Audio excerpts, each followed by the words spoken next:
বর্তমানে দেখছি আমাদের গোপালগঞ্জে অনেক ভালো ভালো কন্টেন্ট ক্রিয়েটর আছে যারা অনেক সুন্দর সুন্দর কন্টেন্ট তৈরি করতেছে। নতুন নতুন অনেক কন্টেন্ট ক্রিয়েটর হয়েছে। আমি যখন শুরুতে ভিডিও মেক করতাম, তখন আমি আমাদের গোপালগঞ্জের অনেক মানুষের অনেক ধরনের কটু কথা, মানে কত ধরনের কথা বলে তা তো আপনারা বুঝতেই পারছেন, শুনছি। যাই হোক, এখন যখন দেখি যে অনেক অনেক ভালো কন্টেন্ট মেক করতেছে আর তারা অনেক দূর আগাই যাচ্ছে, এটা দেখলে অনেক ভালো লাগে। নিজের এলাকার মানুষ, যেহেতু আমি একটা না গোপালগঞ্জ থাকি না, মাঝে মাঝে যাওয়া হয়। আর গোপালগঞ্জে কোথায় কোথায় নতুন নতুন প্লেস হয়েছে ঘোরার জন্য, এটা আমি ভালো জানি না। আমার অনেক ইচ্ছা এবার গোপালগঞ্জ যাওয়ার পরে আমার এলাকার নতুন নতুন প্লেসগুলো ঘুরে দেখব।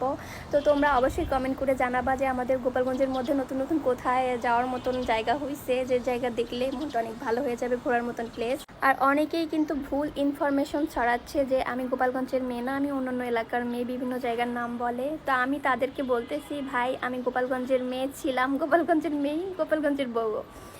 তো আমার গোপালগঞ্জবাসীর জন্য অনেক অনেক শুভকামনা। আমি সবসময় আমার গোপালগঞ্জবাসীদের অনেক বেশি ভালোবাসি। তাদের প্রতি আমার অন্যরকম একটা ফিলিংস, অন্যরকম একটা দুর্বলতা। এর জন্য যদি আমার হাজার কটু কথা শুনতেও হয়, আমি শুনতে রাজি আছি। আর এর আগে কিন্তু আমি অনেক ধরনের কটু কথা শুনছি। আসলে মাতৃভূমি বা জন্মস্থানটা বরাবরই দুর্বলতা, ঠিক আছে?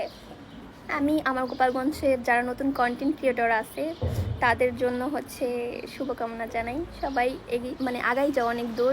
অন্যান্য জেলা অনেক আগে থেকেই কন্টেন্ট মেক করে, তারা দেখছি অনেক দূর আগাই গেছে। কিন্তু বর্তমানে আমার এলাকার যে কন্টেন্ট ক্রিয়েটর নতুন আছে বা ব্লগ তৈরি করতেছে বা ফানি ভিডিও তৈরি করতেছে, ওদের দেখলাম যে তাদের তুলনায় অল্প সময়ের মধ্যে অনেক বেশি আগাই যাইতেছে। তো এটা দেখে না অনেক বেশি ভালো লাগে। তো ভালো থাকো সবাই, তোমাদের জন্য শুভকামনা রইল। আল্লাহ হাফিজ।